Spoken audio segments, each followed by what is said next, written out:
Everyone, welcome to my YouTube channel. ಇವತ್ತಿನ ಈ ವಿಡಿಯೋದಲ್ಲಿ C&R ರೂಲ್ ಬಂದಿದೆ ಅಲ್ಲ, ಅದ್ರ ಬಗ್ಗೆ ಏನೇನು ಚೇಂಜಸ್ ಮಾಡಿದ್ದಾರೆ ಅಂತ ಹೇಳ್ಕೊಂಡು ಒಂದು ಕ್ವಿಕ್ ವಿಡಿಯೋನ ಮಾಡ್ತಾಯಿದ್ದೀನಿ. ಹಾಗೆ ನಿಮಗೆ ಯಾವಾಗ ನೋಟಿಫಿಕೇಷನ್ ಆಗ್ಬೋದು, ನೋಟಿಫಿಕೇಷನ್ ಆಗಿ ಇನ್ನು ಎಷ್ಟು ದಿನಗಳು ಉಳಿಬೋದು ಓದಲಿಕ್ಕೆ, ಇದರಿಂದ ನಾವು ಎಷ್ಟು ಬೇಗ ಪ್ರಿಪ್ರೇಷನ್ ಹೇಗೆ ಮಾಡಬೇಕು ಎಲ್ಲದ್ರ ಬಗ್ಗೆ ಕೂಡ ನಿಮಗೆ ಒಂದು ಚಿಕ್ಕದಾಗಿ ಒಂದು ವಿಡಿಯೋನ ಮಾಡ್ತಾಯಿದ್ದೀನಿ.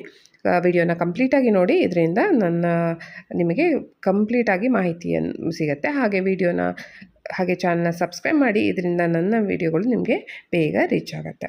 ನೋಡಿ, ಏನು ಚೇಂಜಸ್ ಮಾಡಿದ್ದಾರೆ ಅದನ್ನು ಮಾತ್ರ ಓದ್ತಾ ಹೋಗ್ತೀನಿ, ಬೇರೆ ಏನೂ ಇದು ಮಾಡಲ್ಲ.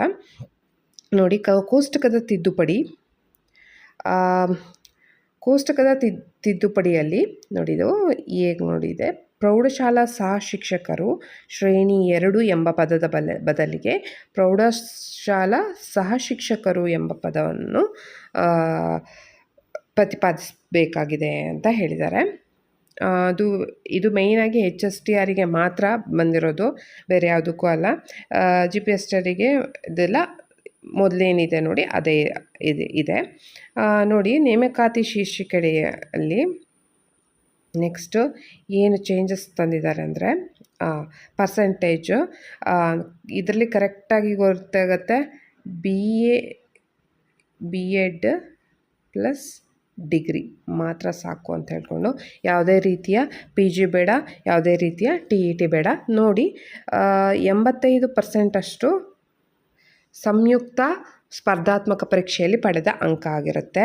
ಅಂದರೆ ಈಗ ನೆಕ್ಸ್ಟ್ CET ಆಗುತ್ತಲ್ವ, CETದು 85% ಅಷ್ಟು ತೊಗೊತಾರೆ. ನೆಕ್ಸ್ಟು 13% ಅಷ್ಟು BA-BEd ನಮ್ಮ ಪದವಿ ಆಗಿರುತ್ತಲ್ವ, ಆ ಪದವಿದು ಪರ್ಸೆಂಟೇಜ್ ತೊಗೊತಾರೆ. ನೆಕ್ಸ್ಟು 2% ಅಷ್ಟು BEdದು ಪರ್ಸೆಂಟೇಜ್ನ ತೊಗೊತಾರೆ.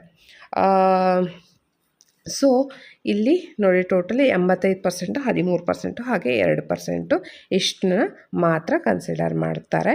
ಬೇರೆ ಯಾವುದು ಕೂಡ ಕನ್ಸಿಡರ್ ಮಾಡೋ ಹಾಗೆ ಇಲ್ಲ ಅಂತ ಹೇಳ್ಕೊಂಡು HSTRಗೆ ಕಂಪ್ಲೀಟ್ ಆಗಿರೋ C&R ರೂಲ್ನ ಬಿಟ್ಟಿದ್ದಾರೆ. ಸೊ ಇದರಿಂದ ನಮಗೆ ಫುಲ್ ಕ್ಲಾರಿಟಿ ಸಿಕ್ಕಿದೆ. ಸೊ BEd ಮತ್ತು ಡಿಗ್ರಿ ಇದ್ದರೆ ಸಾಕು HSTRಗೆ. No TET and no PG. So ಯಾರ್ಯಾರು BEd ಆಗಿದೆ, ಯಾರ್ಯಾರು BEd ಆಗಿದೆ ನೋಡಿ, ಡಿಗ್ರಿ ಆಗಿ BEd ಆಗಿದೆ, ಅವರೆಲ್ಲರೂ ಕೂಡ HSTRನ ಬರೀಬೋದು. ಇದರಿಂದ ಎಷ್ಟೋ ಜನ ಅವರು ಈಗ HSTR ಬರಲಿಕ್ಕೆ ಅರ್ಹರು ಆಗಿದ್ದೀರ. ಸೊ ಎಷ್ಟೋ ಜನಕ್ಕೆ ಅವಕಾಶಗಳು ಸಿಕ್ಕಿದೆ. ಕೆಲವರಿಗೆ GPSTR ಬರಲಿಕ್ಕೂ ಅವಕಾಶ ಸಿಗ್ತಾ ಇದೆ. ಕೆಲವರಿಗೆ ಯಾರಿಗೆ TET ಆಗಲಿಲ್ಲ ನೋಡಿ, ಅವರಿಗೆ HSTR ಬರಲಿಕ್ಕೂ ಅವಕಾಶ ಸಿಕ್ಕಿದೆ. ಸೊ ಒಂದು ಒಳ್ಳೆ ಚಾನ್ಸ್ ಇದೆ, ಯಾರೂ ಕೂಡ ಮಿಸ್ ಮಾಡ್ಕೊಬೇಡಿ. ಅದೇ ರೀತಿ ಯಾವಾಗ ಇನ್ನು ನೋಟಿಫಿಕೇಷನ್ ಆಗ್ಬೋದು ಅಂದರೆ, ಇನ್ನು ನೆಕ್ಸ್ಟ್ ಮಂತಲ್ಲಿ ನೋಟಿಫಿಕೇಷನ್ ಆಗುತ್ತೆ. ಇನ್ನೇನು ನಾವು ಜೂನ್ ಎಂಡಲ್ಲಿದ್ದೀವಿ, ಜುಲೈಲಿ ಫಸ್ಟ್ ವೀಕ್, ಸೆಕೆಂಡ್ ವೀಕಲ್ಲಿ ನೋಟಿಫಿಕೇಷನ್ ಆಗುತ್ತೆ. ಅದಾಗಿ ಜುಲೈಲಿ ನೋಟಿಫಿಕೇಷನ್ ಆದರೆ ಆಗಸ್ಟ್ ಅಪ್ಲಿಕೇಶನ್ ಹಾಕ್ಲಿಕ್ಕಾಗಬೇಕು. ನೆಕ್ಸ್ಟು ಸೆಪ್ಟೆಂಬರ್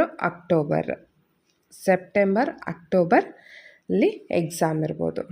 ಅಕ್ಟೋಬರ್ಲಿ ಫಸ್ಟ್ ವೀಕಲ್ಲಿ ಎಕ್ಸಾಮ್ ಇರುತ್ತೆ ಅಂತ ತಿಳ್ಕೊಳ್ಳಿ.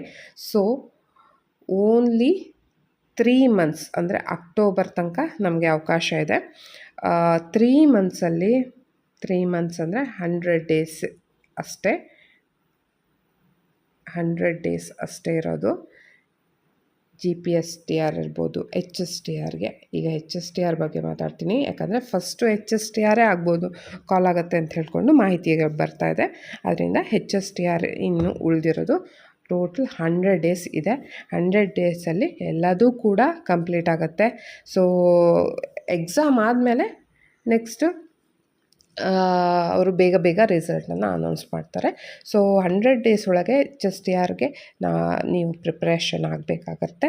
ಸೊ 100 ಡೇಸ್ ಇನ್ನು ಬಾಕಿ ಇರೋದು. ಆದಷ್ಟು ಬೇಗ ಯಾವುದೇ ರೀತಿಯ ಟೈಮ್ ವೇಸ್ಟ್ ಮಾಡದೆ ಪ್ರಿಪ್ರೇಷನ್ ಸ್ಟಾರ್ಟ್ ಮಾಡಿ.